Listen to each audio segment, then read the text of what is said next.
Fights of night आगामी 18 दिसंबर को Tyagaraja stadium में वर्ष की सबसे बड़ी मिक्स मटेरियल आर्ट की अंतर्राष्ट्रीय प्रतियोगिता फोक 5 का 5वां संस्करण प्रस्तुत कर रही है। मार्शल आर्ट की अलग पहचान है। यह विदेशों में खेला जाने वाला बड़ा पसंदीदा आत्मसुरक्षा के लिए खेले जाने वाला खेल है। इसी दिन देश पर शहीद होने वाले हमारे सीआरपीएफ जवानों की शहादत को sports association of mixed martial arts अपनी श्रद्धांजलि अर्पित कर शहीदों के परिवारजनों का सम्मान करेगी। इस कार्यक्रम की शुरुआत के लिए एक प्रेस वार्ता में टूर्नामेंट के लिए पोस्टर और टी शर्ट लॉन्च किया गया।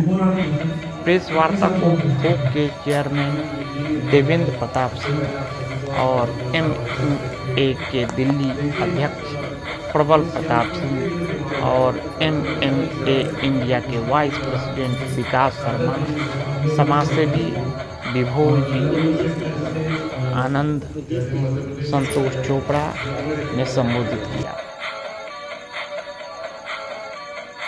एवं अन्य महत्वपूर्ण जानकारी प्रेस वार्ता के माध्यम से दी गई। एकदम से ऐसा क्राउड ना आ जाए ताकि व्यवस्था खराब हो जाए, पर इसमें पासेस ही रहेंगे और पासेस बहुत इजीली अवेलेबल रहेगी, कहीं कोई दिक्कत नहीं है। इसमें टिकट का कोई प्रॉब्लम नहीं है। शहीद परिवारों को सम्मानित करेंगे, उसके बाद एक खिलाड़ी इसी बात पर आप एक बार दे देते हैं, आप देते हैं 100 रुपये दे देते हैं। ये पूछ रहे हैं कितने लोगों को आप सम्मानित करेंगे और कितनी कैटेगरी होंगी, खिलाड़ी होगी।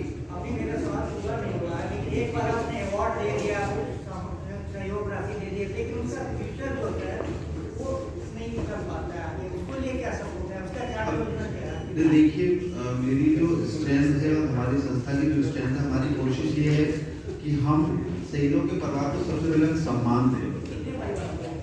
अब ये अभी तय होने वाला है, अभी लगातार उनकी इसके लिए मैं आग्रह करूँगा कि विभोर आनंद जी इसका जवाब अच्छी तरीके दे सकते हैं। विभोर आनंद जो है तो प्लीज आप जवाब दीजिए। Thank you Jui ji. And सबसे पहले आप सभी को बहुत बहुत स्वागत है इस प्रेस मीट में। देखिए, जो सीआरपीएफ के जो जवान है तो एक साथ अपनी ड्यूटी के दौरान अपने शहादत दे चुके हैं, हमने उनको शॉर्टलिस्ट की और अलग अलग सेक्टर से जैसे मध्य प्रदेश सेक्टर है, जयपुर सेक्टर है, सीआरपीएफ की हमारी टीम जो है सीआरपीएफ के साथ अभी लगी हुई है और उम्मीद करते हैं कि हम ज़्यादा से ज़्यादा परिवारों को जिन्होंने अपने बच्चे खोए हैं उनको हम सम्मानित भी करें और उनको कुछ धनराशि हम अपनी तरफ से जिसे आप एक फाइनेंशियल एड कहते हैं वो लिस्ट हमारे पास आ रही बहुत जल्दी पूरा हो जाए। इसमें ये सर ये बताएं कि आपने अभी जो कार्यक्रम में बता रहे हैं कि महिलाओं के बढ़ते अपराधों पर अंकुश लगे और यही आपका मोटिव है कि इस तरीके की प्रतियोगिता होती रहे, तो इसमें आपका फोकस क्या है? ये प्रतियोगिता का फोकस है या सेल्फ हेल्प ग्रुप को, जो सेल्फ हेल्प डिफेंस को प्रमोट करने का ग्रुप है? थोड़ा सा देखिए, फोकस सबसे पहले खेल होता है, लेकिन खेल कौन खेल सकता है? जो स्वस्थ हो, फिट हो। तो हमारा कोशिश ये है कि संस्था एक उद्देश्य की चलती है, लेकिन अगर हमारी स्ट्रेंथ बढ़ रही है और हम समाज के लिए कुछ और अच्छा बेहतर कर सकते हैं तो उसमें हम लोगों ने कोशिश की। पहले हम एसोसिएशन के हिसाब से स्पोर्ट्स को आगे बढ़ाया, उसके बाद सीआरपीएफ का हमको लगातार सहयोग मिल रहा है। अभी लगभग जो आंकड़े की बात करूँ मैं, लगभग 2.5 लाख बच्चों को विद रिकॉर्ड और स्कूल्स में जाकर हम लोग उनसे समय लेते हैं और उनको कहते हैं कि हम आपके निःशुल्क क्लास चलाना चाहते हैं। हमारे जो स्पेशल जो फाइटर्स हैं, जो सीआरपीएफ के कमांडोज हैं, वो उनके यहाँ स्कूल में जाकर ट्रेनिंग देते हैं। 1 घंटे का सेशन रहता है हर स्कूल में, वो उनको सिखाते हैं, बच्चों को बुलाते हैं कि कैसे आपको जब आप पर कोई भी इस तरीके का विषय आ जाए, आपदा विपदा आ जाए, तो आपको कैसे उन लोगों से लड़कर आगे निकलना है। तो ये संस्था काम कर रही है तो अच्छी बात है। संस्था के पास ऐसे कितने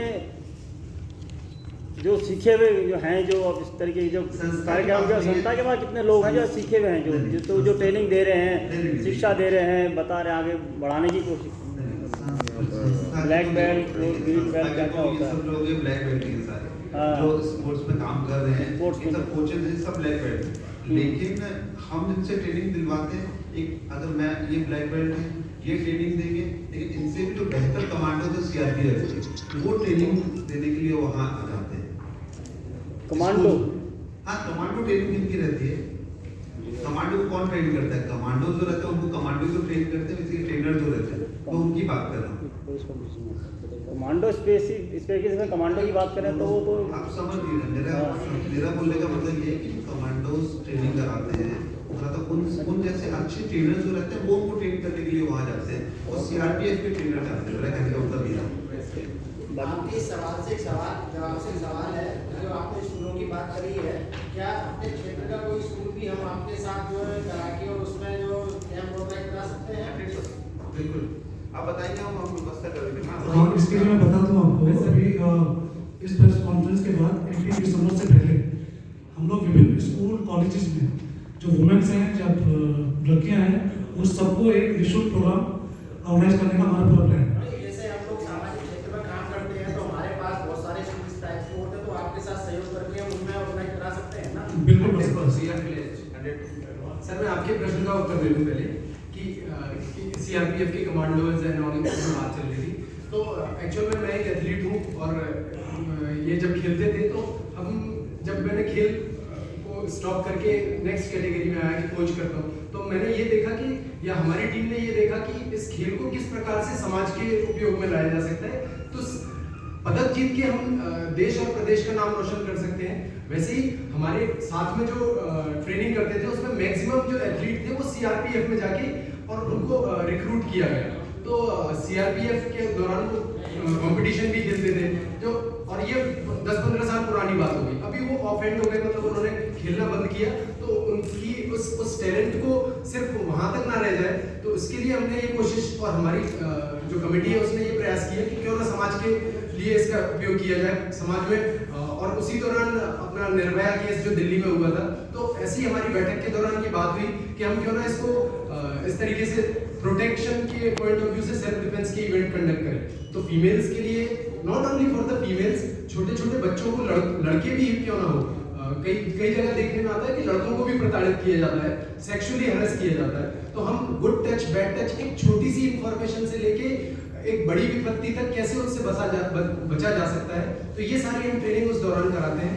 जैसा सर ने बताया कि 2.5 लाख बच्चों को हम ट्रेन, तो ये तो ऑन रिकॉर्ड डेटा है, हमने ऑफ रिकॉर्ड अगर जाएंगे तो 5-7 लाख से ज्यादा बच्चों को ट्रेन किया हुआ है, और उसके बहुत पॉजिटिव हमको रिस्पॉन्स मिले। मतलब लड़कियों ने हो या बच्चों ने हो, अपने आप को ऐसी जगहों पे कई बार प्रोटेक्ट किया। पुलिस डिपार्टमेंट हमारे साथ आया, और पुलिस डिपार्टमेंट ने हमको बोला कि हमारी हेल्प करो, आप ये ऐसा काम है जिससे अपराध में कमी आती है और हमारा भी काम कम हो जाता है।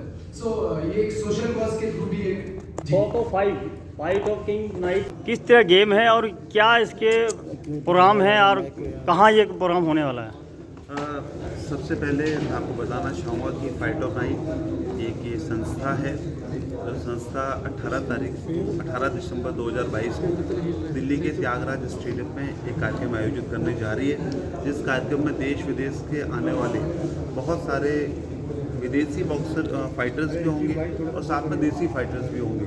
तो ये कार्यक्रम दिल्ली में संपन्न होगा 18 दिसंबर 2022। तो क्या क्या रहेगा इसमें, प्रोग्राम क्या क्या रहेंगे, किस तरीके की जो हम लोगों ने फाइट है? प्लान किया, उसमें प्लान ये है कि सबसे पहले हम जो शहीद परिवार हैं सीआरपीएफ के, जी, उन परिवारों का सम्मान करेंगे, और सम्मान स्वरूप जो भी उनको राशि दी जाएगी वो उनको दी जाएगी। ये हम लोगों ने ऐड किया है, इससे पहले हमने कभी नहीं किया, ये फर्स्ट टाइम हम लोग इस कार्यक्रम में करने जा रहे हैं। पैरामिलिट्री फोर्स तो और भी हैं, बीएसएफ, सीआरपीएफ से आपका क्या है? सीआरपीएफ का हमारा इसलिए कि सीआरपीएफ के ट्रेनर्स लगातार हमको सपोर्ट करते हैं अलग-अलग ट्रेनिंग कैंप्स में। साथ में ये जो संस्था जो चल रही है, मेरे साथ इन लोगों के साथ जो काम करने वाले सभी लोग हैं, उसमें मैक्सिमम लोग सीआरपीएफ से आते हैं, जो अपनी नौकरी भी करते हैं और साथ में हमारी संस्था के लिए सुबह से लेकर शाम तक काम भी करते हैं। और जितने बड़े बड़े आयोजन अभी तक हमने किए हैं, उसमें सीआरपीएफ के लोगों का बहुत बड़ा योगदान है। चाहे उनके आईजी हो, डीआईजी हो और चाहे उनके सिपाही लेवल का व्यक्ति हो। सामाजिक तौर पर मैं लगातार काम सामाजिक तौर पर देखा जाए तो किस तरह का मैसेज ये संस्था देने जा रही है फाइट के तरह सबसे पहले सेल्फ तो मैं डिफेंस ऐसा तौर समझता पर? हूँ कि स्पोर्ट्स ऐसा विषय है हमें अपने जीवन में अपनाना ही चाहिए और अगर हम खेल से जुड़े रहते हैं तो जीवन में जो बुराइयाँ हैं, गलतियाँ हैं, आज हमको नशा पूरी तरीके से युवाओं को घेरने का प्रयास करता है और उसका बहुत बड़ा कारण है कि युवा जो है वो निराशा की ओर जा रहे हैं क्योंकि आज इमोशनल बहुत वीक हो रहे हैं। तो मुझे लगता है कि अगर हम किसी ना किसी स्पोर्ट्स से जुड़े हुए हैं और स्पोर्ट्स को हम खेलते हैं तो मुझे लगता है कि आप कभी दिशा भटकेंगे नहीं क्योंकि आप जो व्यक्ति खेल में होता है वो उसको नेतृत्व करना भी आता है, उसको पता है कि हमें टीम वर्क कैसे करना है। तो अगर 11 खिलाड़ी भी अगर हमारी टीम में है और कोई एक अगर किसी गलत स्थिति में जा रहा है तो उसको 10 रोकने का काम करते हैं। तो अगर आप खेल से जुड़े हुए हैं तो निश्चित तौर पर आपका आगे के जो जीवन है वो बहुत अच्छा होने वाला है।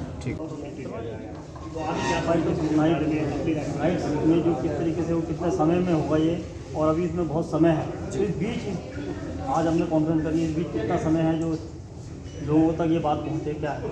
सबसे पहले तो मैं इस पूरी प्रेस कॉन्फ्रेंस के दौरान आपका बहुत बहुत धन्यवाद करूंगा कि आपके द्वारा जो प्रश्न पूछे गए थे वो बहुत ही एक प्रॉपर क्वेश्चंस थे जिनका आंसर एक आसानी से दिया जा सकता था और वो जानकारीपूर्ण थे। दूसरी बात कि इवेंट के दौरान खेल और इसके अलावा सुरक्षा और देश सुरक्षा तीनों चीज़ें हम शामिल कर रहे हैं। खेल जिसके अंदर कॉम्बैट स्पोर्ट्स एथलीट हर ज़िले से और अगर अब वो अपना सही हुनर दिखाते हैं तो हम उनको शॉर्टलिस्ट करेंगे। 1 महीना पहले हमने इसीलिए किया है कि एथलीट अगर किसी को लगता है कि मैं इसमें खेल सकता हूँ तो वो अपना सिलेक्शन के लिए प्रोसेस देख ले, सुन ले कि किस प्रकार से इस इवेंट में खेला जा सकता है अगर वो काबिल है तो। दूसरी चीज़ आत्मरक्षा के प्रति हम इसमें महिलाओं, बालिकाओं और छोटे बच्चों के लिए हम इसमें ट्रेनिंग कैंप के लिए कोशिश कर रहे हैं कि हम दिल्ली के हर स्कूल और ऐसे संस्थान जहाँ पर महिलाएँ अधिक संख्या में पाई जाती हैं तो ऐसी जगहों पर हम ट्रेनिंग मुहैया कराएंगे।